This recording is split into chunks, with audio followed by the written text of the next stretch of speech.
Hello, everyone. Welcome back to the O'ChakDe show. I'm your host, Sachin Syal, and I'm a 16-year-old award-winning entrepreneur from the Bay Area. I'm the co-founder and CEO of 3doshas.com. We're an Ayurvedic wellness and lifestyle company. If you're new here, this is a talk show or podcast where I interview entrepreneurs and inspiring individuals from all walks of life so we can learn from their stories and level up ourselves. The purpose of the show is to inspire you to go for it, which is what O'ChakDe means. Today's special guest is Jeff Barr from Amazon. Let me tell you some more about him. So, Jeff is a vice president and the chief evangelist at Amazon Web Services. Jeff has been working in the software industry since 1976 when he started working part-time at a computer store while still in high school. And I'm a high schooler too, so I think that's pretty cool. Since he has started at a variety of large and small organizations, he served as VP of engineering for a startup. He also worked at Microsoft and Amazon, and also he worked on his own. And then you might be wondering what he does as a chief evangelist. So as the chief evangelist, he gets to tell the AWS story to audiences all around the world. He talks, blogs, records videos, and spreads the word via social media. I love social media myself. He's a strong believer in continuing education, and I think this is really cool. He recently earned his master's degree in communication and digital media from the University of Washington. So Jeff, welcome to the O'ChakDe show. Thank you so much for being here. How's it going? And let me know what's new and exciting. Hey guys, this interview is brought to you by Transition. That's TRANSIZION.com. They're the leading college counseling and test prep company in the nation. Transition helps high schoolers with the entire college planning process. If you're a freshman or sophomore, they'll assist you with finding internships and building an incredible college profile. And for juniors and seniors, they'll help you with finding the best colleges, college essays, timelines, and telling your story. Transition will help you achieve your college dreams. Reach out to Jason Patel at jason@transition.com to find out more. And now, on to the O'ChakDe show episode. Sure thing. I'm super happy to be here. This is one of the first recordings I've done from my freshly rebuilt home office. I used to have just some bare walls, and I wanted to make something really fun and really exciting and inspiring for me when I walked in, and something that also looked kind of neat on video. And so I worked with a local designer and said, kind of go for it. And we picked some really fun colors, and he said, trust me on this design, and I won't let you down. And so we've got multiple colors going every which way, and I'm still getting settled in. It's only been finished for like less than a month, but really excited. And I can see from the video it's looking pretty cool and exactly what I was hoping for. Yeah, we were talking about this before we hit that record button. I thought it was a virtual background when I first saw it, but it's so cool that that's actually what your home office looks like. You know, it's really important that your space when you walk into it is something that says that it matters, that you say, I've put some work into customizing it, making it your own, making it something that makes you feel welcome, to feel productive, that you've got all the things you need, and that there's not a lot of just clutter and disorder, and that you actually say, well, I want to be in that particular space. And that's one of my thoughts as I was putting this all together. Yeah, I can totally relate because this whole setup I have here, like whenever I set it up, it just makes me feel so good. I'm like, I love this place now. So yeah. It becomes part of your personality. Exactly. Okay, let's start with the first question. How did you get involved with AWS? Let's see. So prior to starting at AWS, I had worked on very, very early web services during my time at Microsoft, and then as a consultant. And this is going back probably around the year 2000 at this point. So kind of ancient history. And at that point, web services were technically interesting. And if you were a developer or an architect, you could explain web services and say, you know, it's kind of neat how we've got this server over here on one computer, and we've got a network, and we've got a client over here somewhere else. And through some networking magic, they can talk to each other. That was very appealing to technical people. But when you show it to like business folks or regular people, they're like, I don't get it. What's the big deal? And so there was, and all the demos were really not very inspiring. It didn't really show things off. And so I was a lot of my consulting revolved around web services. And I was kind of looking for like, what's something a little bit more interesting and compelling.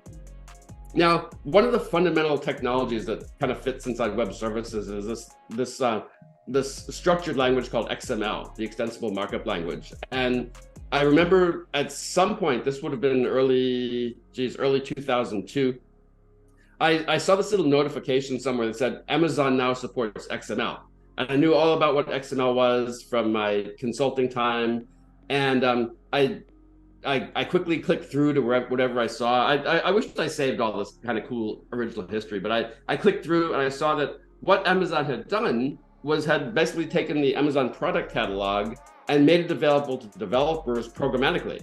So developers could actually write code that would make queries to the Amazon catalog and say, give me all the products in this category that have this author or match this title or have these particular attributes. And then you could take that, you could put it on your website. So that was the technically cool part. I love that.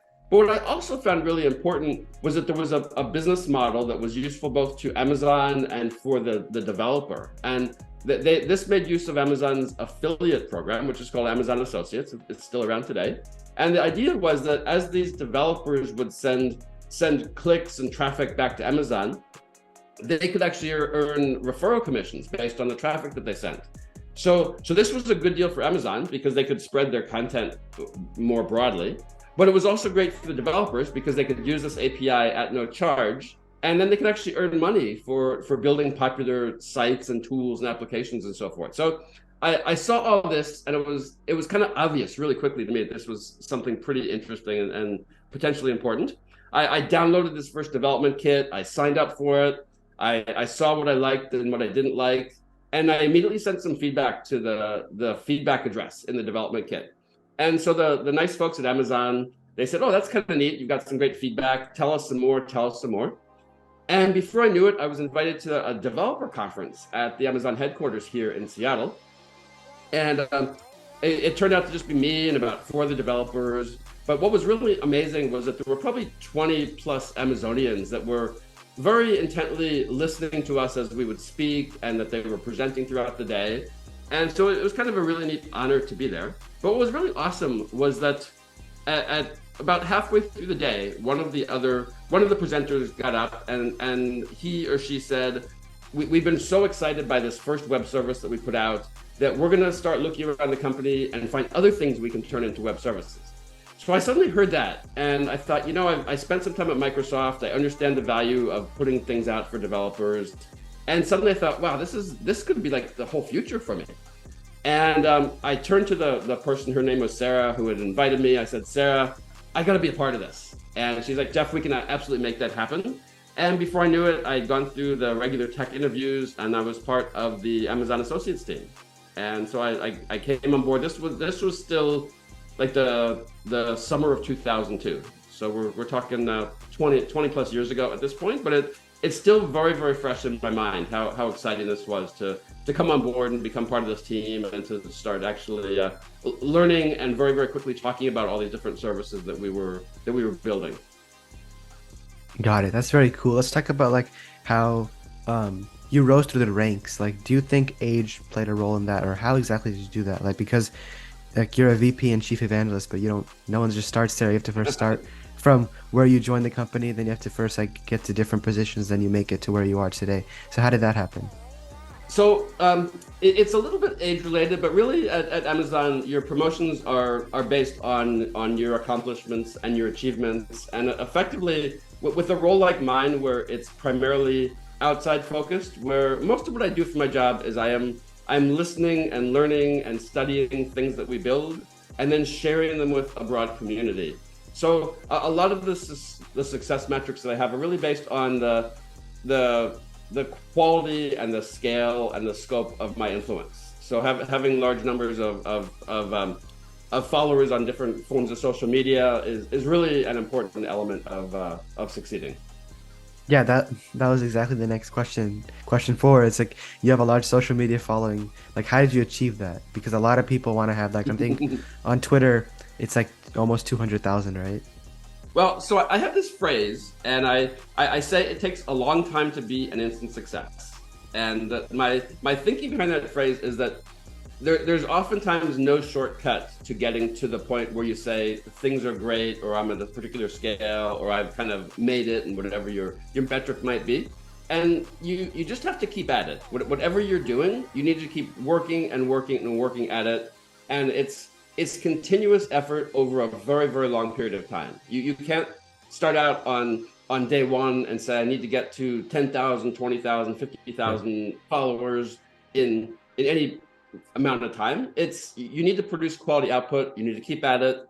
I generally find that it's worthwhile to watch metrics, but not get fixated on them. Like to me, the value is more about delivering high quality content to my audience than trying to achieve some number of shares or impressions or followers. It's kind of like doing the right thing. Maybe looking at metrics and analytics a bit to get a sense of what seems to be working best, and then always experiment. I think that one of the awesome things about the landscape that we have today of all these different tools and sites and methodologies, we have a lot of different ways to communicate, a lot of different ways to succeed. I don't think it's the same things are going to work for any two people. I think there's so much room to be creative, to be yourself. I like to think that one of the things that works for me is I primarily focus on what I do with AWS. I share launches, I share success stories, I share things from our customers and our partners, from developers. I have a lot of different, basically kind of listening mechanisms where I subscribe to a lot of newsletters and feeds and subscriptions. Try to get a good sense of what's always happening in the community.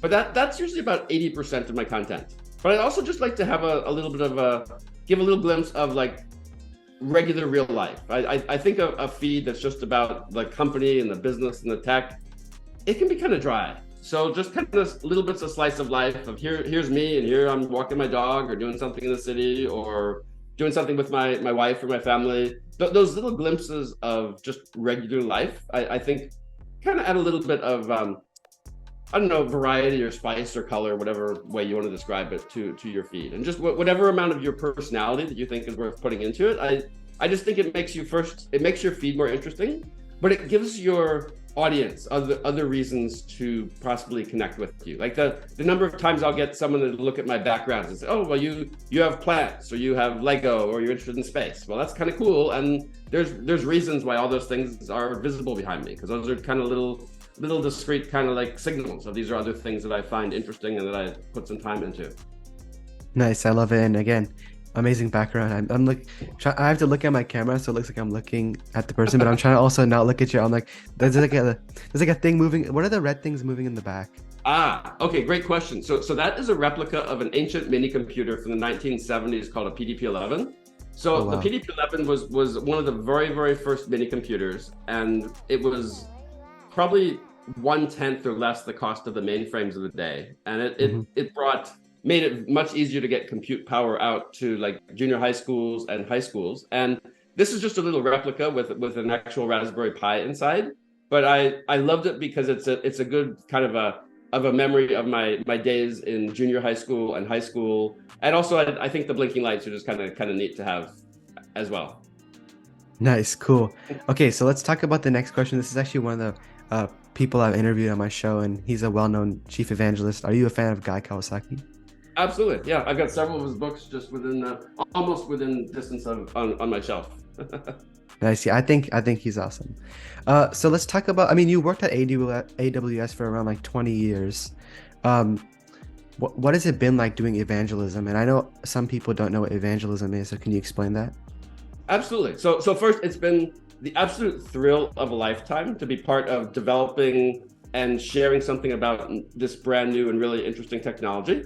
So what evangelism is all about is there's a lot of different ways you can think about it, but to me, it's we have this phrase at Amazon called diving deep, where you instead of just kind of knowing something on the surface, you want to really get deeply inside whatever launch or service or technology you might be talking about. So what I like to do is dive deep on any of the brand new web services or features, and then I share that with my audience. And so evangelism is basically, you could think of it as enthusiastic technical communication, perhaps, would be maybe one way to define it, but really sharing word of a technology in a way that people will listen to and say, oh, that sounds really interesting. It sounds relevant to what I'm doing or what I'd like to do. And the presenter seems like they're pretty excited and enthusiastic about it. So maybe that enthusiasm is a little bit catching, and I'll kind of take off from there. I kind of think back to my days early in tech, where most of tech was actually these kind of really boring gray boxes that were talked about by equally boring kind of gray people, essentially, that really were like, let us tell you about the specifications of the XYZ 9000. It has 7 of these and 2 of these, and it was so dry and so flat that you had to be just really into the tech despite this in order to find it at all interesting. And I think that the tech is really interesting. It's something that can be really like life-changing for people. If you learn some new skills, if you learn some new cloud skills, let's say, you can improve your current job. Maybe you can get a whole new job. And I actually love the fact that it's kind of like there's a strong educational component to what I do. So I'm myself, I'm always learning something new every day of the week, but then I'm sharing it with an audience and hopefully inspiring them to learn as well. And I always tell people that with the cloud space is moving so fast that if you kind of think of it as almost like radioactivity, that the half-life of all this knowledge is probably about 18 months. So unless you're putting time in every day to learn something new, your knowledge and your skills are going to become obsolete pretty quickly. So I'm trying to really encourage and inspire people to keep on learning all the time. Awesome. I really love what you're doing, and that's exactly why you're on my show today. As we wrap up here, these are the last 2 questions that I asked all my guests. The first one is, what's your best advice for teens? Best advice for teens, I'd say always focus on learning something new. Follow your passions and find things that personally interest you, and don't hesitate to share what you know. Don't let your age ever get in the way of your thinking that you have something relevant and new to share. And second, there's this kind of weird meme that floats around the world that says, well, if you're a teenager, that you're somehow a social media expert. I think all the older folks somehow think that, the young people know everything there is to know about social media. I don't necessarily think that's totally true, but use your social media skills both for your personal life, but say, how might I use these to share my passions about technology or crafting or whatever kind of cool thing that I am interested in, and say, well, the thing that's kind of my personal interest, can I use those skills to benefit my eventual job life as well? So I kind of thinking again about that question, like, don't ever let your life get in your age get in the way, and never think that just because someone is older than you that they know better. Honestly, there have been lots of times when I thought, oh, that person is 40 and has lots of experience, and when I was like your age, or I was 20 something, I'm like, oh, clearly they must have learned something by then. It took a long time to figure out that maybe I knew better, even if I was a lot younger than they were. Got it. Nice. Okay, last question of the day. What was your favorite part of being on the show? Really talking to you and just enjoying these great questions, and being able to just share a bit of my background in the hope that someone else is going to listen and say, wow, this is kind of neat, and I'd love to be able to do something similar. You were able to share your background and your actual background, which is cool. Yeah, literally. Yeah, literally. Yeah, literally. So anyways, thank you so much for being on the show, guys. Make sure to hit the subscribe button, and I'll see you guys next time. Make sure to go for it and rise high.